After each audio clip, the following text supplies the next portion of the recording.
السلام علیکم دوستو، میرا نام عمران آفریدی ہے اور آپ دیکھ رہے ہیں Dubai jobs and latest news.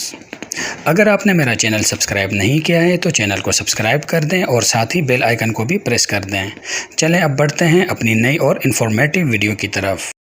دوستو ایک نئی انفارمیٹیو ویڈیو کے ساتھ آپ کی خدمت میں حاضر ہوں۔ دوستو جیسا کہ آپ جانتے ہیں کہ دبئی نے جو ہے وہ 6 ممالک کے لیے فلائٹس کھول دی ہیں، لیکن دوستو یہاں پہ بہت سے لوگوں کو کچھ کنفیوژن ہیں جو کہ میں کلیئر کرنا چاہتا ہوں۔ دوستو سب سے پہلے دبئی نے جن لوگوں کو اجازت دی ہے دبئی آنے کے لیے، تو ان میں سب سے پہلے تو آپ کا ویلڈ ویزا ہونا چاہیے، اور اس کے ساتھ ساتھ آپ کی جو ڈوزز ہیں وہ آپ کی یو اے ای سے مطلب اپرووڈ ہونی چاہیے اور وہیں کی لگائی بھی ہونی چاہیے۔ اگر آپ پاکستان میں آپ نے ڈوزز لگائی ہیں تو دوستو آپ اس وقت نہیں جا سکتے، ایسا کوئی اعلان نہیں ہوا ہے۔ بہت سے لوگوں کو یہ غلط فہمی ہے کہ شاید وہ جا سکتے ہیں، لیکن ایسا بالکل بھی نہیں۔ صرف وہی لوگ جا سکتے ہیں کہ جو کہ ویکسینیٹڈ ہیں یو اے ای سے۔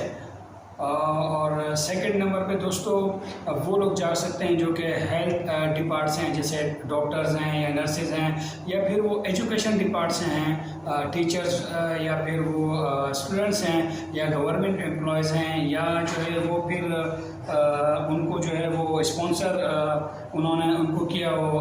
2020 ایکسپو کی طرف سے، یا وہ پارٹیسپیٹ کرنا چاہتے ہوں۔ صرف یہ لوگ جو ہیں وہ اس وقت دبئی ٹریول کر سکتے ہیں، اور اس کے علاوہ جو بھی لوگ ہیں جنہوں نے پاکستان، انڈیا، بنگلہ دیش وغیرہ سے اگر انہوں نے ویکسین کرائی ہوئی ہے اور ان کا ویلڈ ویزا ہے تو دوستو فی الحال وہ ٹریول نہیں کر سکتے، لیکن امید کرتے ہیں کہ جہاں پہ یہ ایک اچھی نیوز آئی ہے، امید کرتے ہیں کہ آگے مزید اچھی نیوز آئیں گی۔ تو دوستو اگر آپ کو میری ویڈیو پسند آئی ہے، ویڈیو کو لائک اینڈ سبسکرائب کیجیے گا، اور میرے چینل کے ساتھ جڑے رہیے گا تاکہ آپ کو مزید